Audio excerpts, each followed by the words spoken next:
যারা এই রোদে, প্রচন্ড রোদে 1টার থেকে দুপুর 1 ঘটিকার থেকে যারা যারা উপস্থিত আছেন, প্রত্যেককে আমি নত নমস্তে প্রণাম জানাচ্ছি। আমি প্রথমে,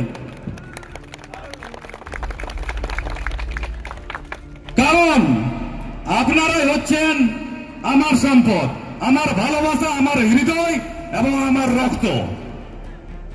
আপনারাই পারেন জয়পুর বিধানসভাকে বদলাতে। তাই আমি টাইগার জয়রাম মাহাতো অর্থাৎ সৎ সাহসী নেতা, সংগ্রামী নেতা এবং বিপ্লবী নেতা টাইগার জয়রাম মাহাতোর জেল কেম অর্থাৎ কাঁচি ছাপে জয়পুর বিধানসভার 5 নম্বর বোতামে আমার চিহ্ন। আপনারা প্রত্যেকেই আমার আওয়াজ এই সামনের মাঠের থেকে দূরে পাড়া প্রতিবেশী গ্রামে গঞ্জে পাহাড়ে পর্বতে যতদূর পৌঁছাচ্ছে, প্রত্যেকে জেনে রাখুন আপনাদের সেবায় দিব্যজ্যোতি বিগত দিনে ছিল, এখনো আছে এবং আগামী দিনেও থাকবে। আপনাদেরকে আমি জানাই যে আপনারা জানেন যে একদিকে টিএমসি আর অপরদিকে বিজেপি। আপনারা এটাও জানেন যে টিএমসি যে প্রার্থী হয়েছে, সেই প্রার্থী হওয়ার পর জয়পুর বিধানসভা শুনশান হয়ে নিস্তব্ধ হয়ে চুপচাপ হয়ে গেছে। 75% অর্ধেকের বেশি কর্মীবৃন্দ, নেতৃত্ববৃন্দ সব সাইড হয়ে গেছে, কেউ তার সাথে আর নেই। আর অপরদিকে যে বিজেপির প্রার্থী হয়েছে, সে প্রার্থী হওয়ার পর ঠিক তেমনি তার সাথেও যারা সততার সহিত রাম নামের গুণ গাইতেছিলেন, সততার গুণ গাইতেছিলেন, আজ দেখুন তারাই কিন্তু আজ প্রার্থী দেখে সব সাইড হয়ে গেছেন। আপনাদিকে বলে রাখি, জয়পুর বিধানসভার জয়পুরে হচ্ছে মেল ঘাটি। জয়পুর বাজারে পার্টি অফিস ছিল, মাঝখানে তৃণমূলের এবং বিজেপি। দেখবেন জাম জয়পুর বিধানসভার যে মেল ঘাটি, টিএমসি অফিস আর সিএমসির অফিস বাজারে নেই। আমাদের এই বাম দিকের শাসনকালীন ঘাটের দিকে রাস্তার দিকে অফিস করতে হয়েছে ওদেরকে, কুমদাগ রোডে। আর অপর দিকে বিজেপির পার্টি অফিস কোথায় হয়েছে, যে দেখে আসুন, রাঁচি রোড শ্মশানকালী মন্দির ঘেঁষাপ চলে গেছে।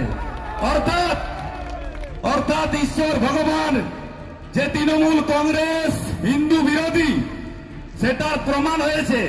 এবং রামেরও কিন্তু রাগ হয়েছে, সে পাপ আর সহ্য করতে চান না রামচন্দ্র, রাজা রামচন্দ্র। তিনি ডাকলেন, আয় বাবা আয়, তোরা শ্মশানে যাই, এবারে তোদের শেষ যাত্রা হয়ে যায়। আপনারা জানেন যে আমার কর্মকাণ্ড সম্বন্ধে, আর যারা আমাকে এখনো পর্যন্ত দেখেননি তারা আজ দেখতে পেয়েছেন। এই যে জনসমাগম দেখছেন, 1000-3-4 লোক, এটা হচ্ছে অরিজিনাল ভোটার। এটা কোনো ভাড়াটিয়া করে বিজেপির মতন এবং টিএমসির মতন 40টা 50টা বাস বাইরে থেকে ভাড়া এনে জমায়েত করে ফটো তুলে ভোট ব্যাংক বাড়াতে চাইছে। ওরা কিন্তু ভিতর থেকে পুরো ফপসা হয়ে গেছে, এটা কিন্তু বলে দিচ্ছি। বিধানসভায় এখন একটাই আওয়াজ উঠছে, আকাশে বাতাসে, নদী নালায়, ঘরে দুয়ারে, বাঁধের ঘাটে, আড্ডাতে, চায়ের আড্ডাতে, এবার জেল কেম কাঁচি ছাপ। কাঁচি ছাপ কেন নেওয়া হয়েছে? যেভাবে জোড়া ফুলের উপদ্রব বেড়েছে, সেটা কাঁচি দিয়েই কাটতে হবে।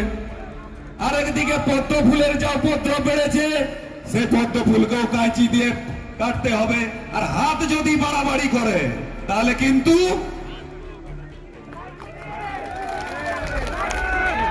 অবশ্যই শুনুন, আমি এসেছি সেবা করতে, আমি গরিব মানুষকে সাহায্যের হাত বাড়িয়ে দিতে। আর যারা প্রার্থী হয়েছে বিরোধীরা, তারা এসেছে নিতে, নিজের সংসার চালাতে, গাড়ি বাড়ি করতে, ধরতে, আর আমি এসেছি মানুষের সেবা দিতে। ওদের সঙ্গে আমার তফাৎ এইটা। আমি ভগবান নই, প্রথমেই বলে দিচ্ছি। আমি একজন মান এবং হুশ, মানে আমি মানুষ। মানুষ হয়ে মানুষের যা কর্তব্য, মানুষের সেবা করা, তা আমি প্রত্যেক দিন, এক মাস নয়, একদিন নয়, এক বছর নয়, বছরের পর বছর 10 বছর হয়ে গেল মানুষের সাথে। জয়পুর বিধানসভার কোটশিলা ব্লকের আনাচে কানাচে, আরসা ব্লকের আনাচে কানাচে, জয়পুর ব্লকের আনাচে কানাচে সেবার কর্মকাণ্ডে দিব্যজ্যোতি সিং দেও বিলীন হয়ে আছে। খুব কম সময়ের মধ্যে আমার দেওয়াল লেখন হয়েছে, কোন কোন জায়গায় আমার দেওয়াল লেখন হয়নি।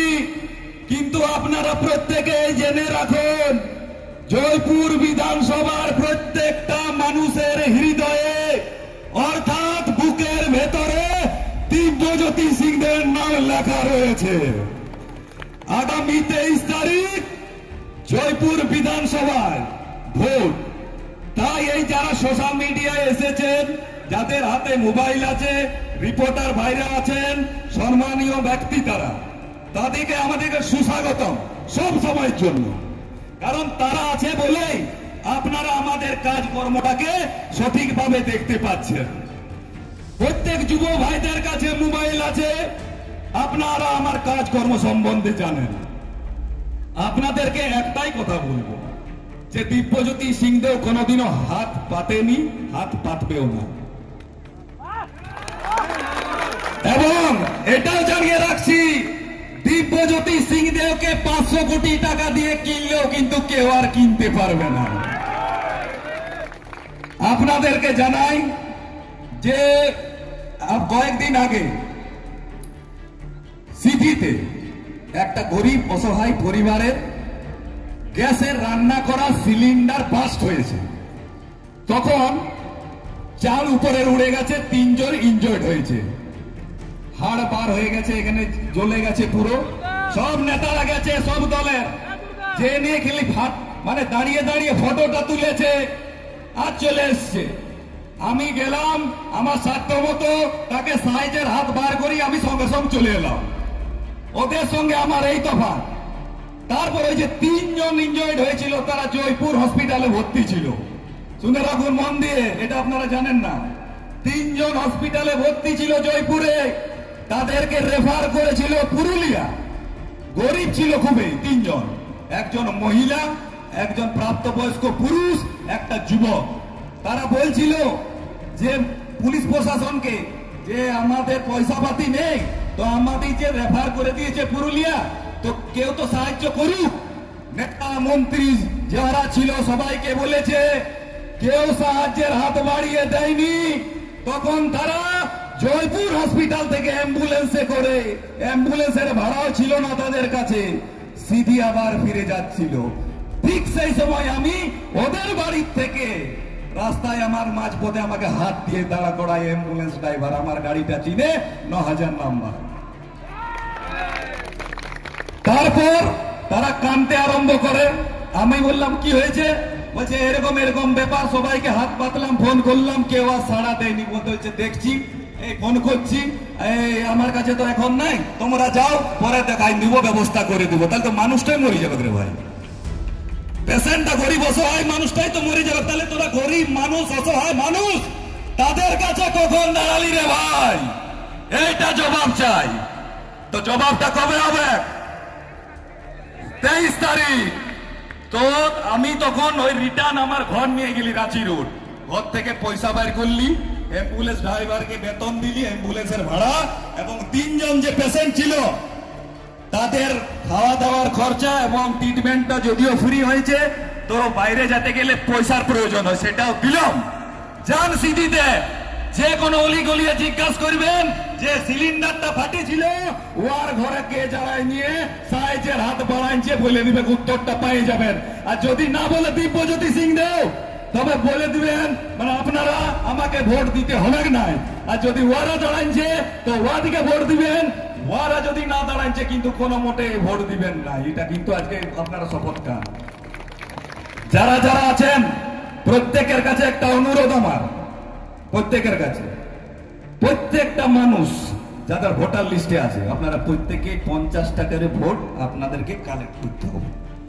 50টা করে প্রত্যেকে, কথা দিচ্ছেন তো?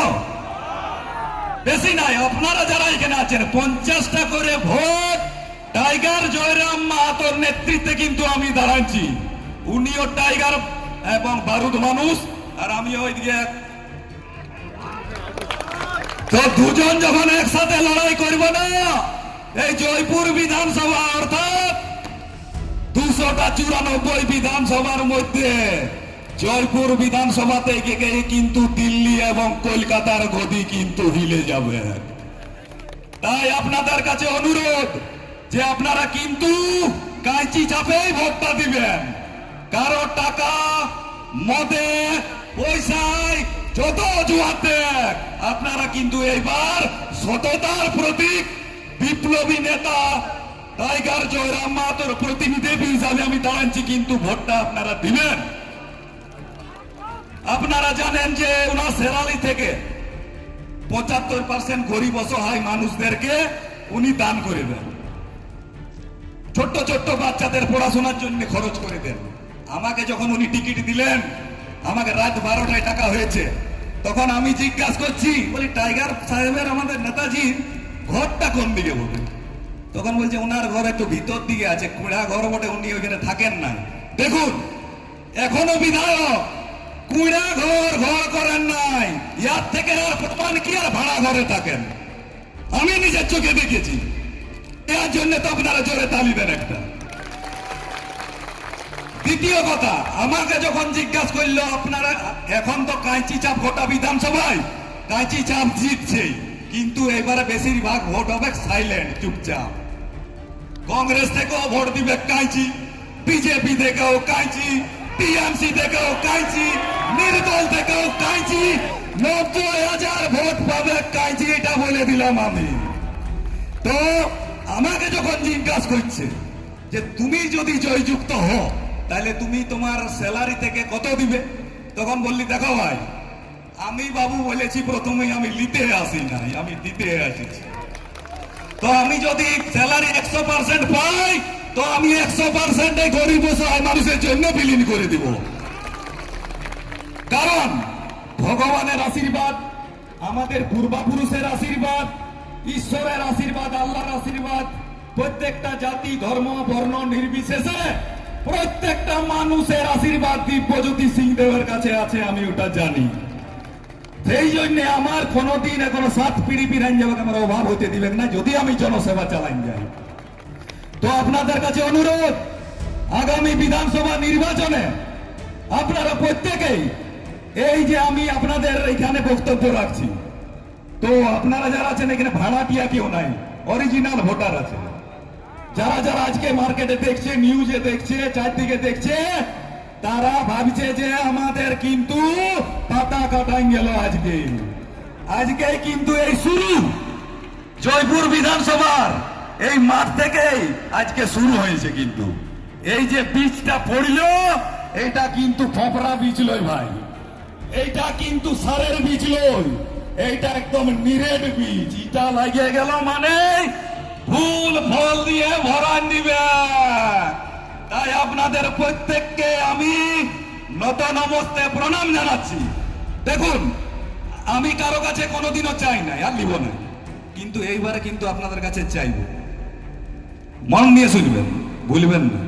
সবার কাছে চাইব, মায়ের কাছে চাইবো, মাসির কাছে চাইবো, কাকার কাছে চাইবো, বন্ধু বান্ধবের কাছে চাইবো, দিদিমার কাছে চাইবো, গরিব অসহায় মানুষের কাছে খুঁজবো। কি খুঁজবো বলুন? না, ওটা পরে। আমি চাইবো আপনারা গরিব মানুষের কাছে দাঁড়াবার জন্য, অসহায় মানুষের সেবা করার জন্য, এবং দিন রাত যে আমি পরিশ্রমটা বিনা পদে 5 বছর 10 বছর করে যাচ্ছি, এটা আমি অমৃত্যু মানে মৃত্যু কাল দক্ষ যেমন আমি চালাই যেতে পারি। ওই জন্য 23 তারিখে 5 নম্বর বোতামে কাঁচি চিহ্নে সবাই ভোট দিয়ে টাইগার জয়রাম মাহাতোকে জয়যুক্ত করুন। এই বলে আমি আমার ক্ষুদ্র বক্তব্য এখানে সমাপ্ত করছি। তাহলে আপনারা দেখছেন রূপসী বাংলা মিডিয়া। এখন একটা ছোট্ট বিরতি, ফিরে আসছি বিরতির পর। পুরুলিয়ায় পাত্রপাত্রী যোগাযোগের একমাত্র বিশ্বস্ত প্রতিষ্ঠান বিবাহ পরিচয়। আপনার মনের মতো জীবনসঙ্গী খুঁজতে পাশে রয়েছে বিবাহ পরিচয়। তাই আর দেরি না করে আজই যোগাযোগ করুন বিবাহ পরিচয়। Municipality commercial complex, second floor, Chaibasa road, opposite PWD office, Purulia. Mobile নম্বর 9232440272। ফিরে এলাম বিরতির পর। আপনারা দেখছেন রূপসী বাংলা মিডিয়া।